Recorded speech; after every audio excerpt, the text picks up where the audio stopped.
Hey, shalom everyone. This isツァルファティ, live from Sicily, Italy. My last day here. I'm heading all the way to Rome to catch the plane to Romania tomorrow.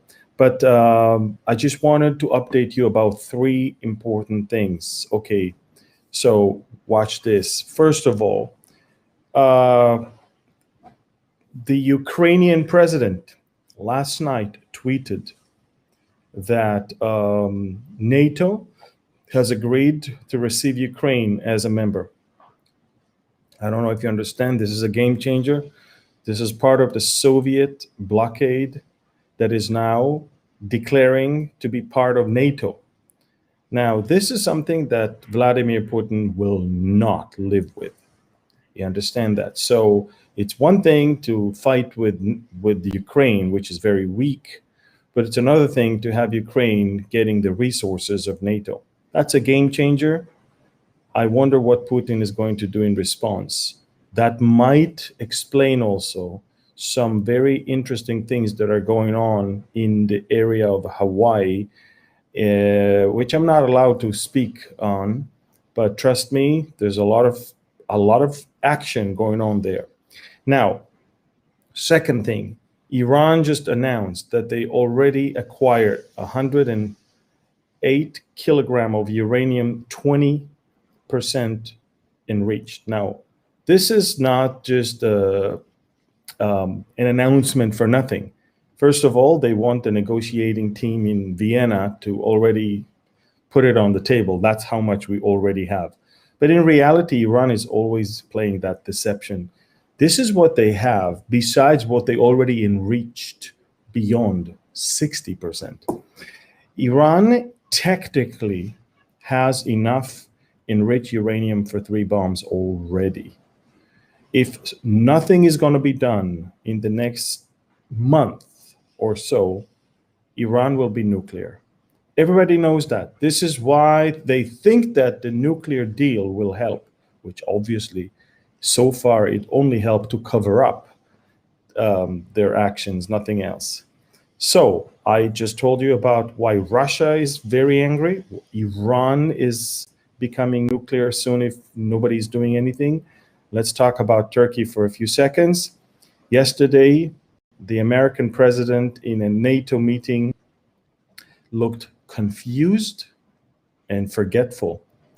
It was so embarrassing to see the meeting that they had with the G7 first, and then of course NATO, that he just didn't know where he was at. Now the Turkish president was watching this. President Biden came and kind of said hello to him, which, by the way, that's a token of weakness in Middle Eastern eyes. I mean, if you're against me and suddenly you're so nice to me, maybe you're not that bad.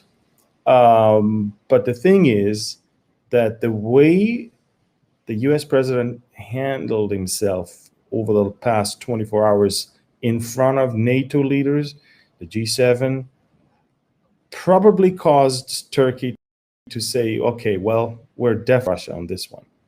Ladies and gentlemen, a weak government is in Israel right now that today will have its big test, which is the flags parade in Jerusalem that will be held. Hamas they're embarrassed because this is exactly what a month ago they started a war for. They started a war all about the flag, the Jerusalem Day flags parade, and they were so boastful that they managed to cancel that. Well, they did not cancel it, they just postponed it because we're going to have it today now. The Israeli government is going to retaliate. If anything is going to come out of Gaza, that might be okay. My take, it's not going to happen. Hamas already fired a rocket to the sea this morning, A, to test the range, but B, also to say something. So I just want you to know, guys, weak Israeli government, weak American administration, the Russians angry, Iran is playing games and becoming nuclear. And Turkey is watching all of this and they're saying, well, the time is near for us to make our move. And there you go. We're getting closer and closer and closer to the day that Israel will be attacked and America won't be able to do anything about it. And of course, Europe will be obviously not in the position to help in any shape or form. So these are major breaking news about the uranium, the Ukrainian NATO membership, what's going on in the area of Hawaii, and of course, the bad and very, very embarrassing performance of the US president before NATO leaders and the G7. All of that is just sending the signal and the message that maybe the time to make a move is near. Just wanted you to know that. Please share this.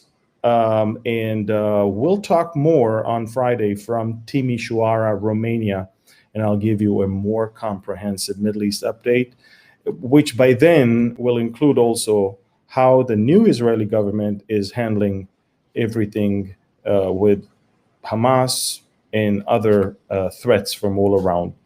Thank you. God bless you. And share this, please, with as many as you can. Bye-bye.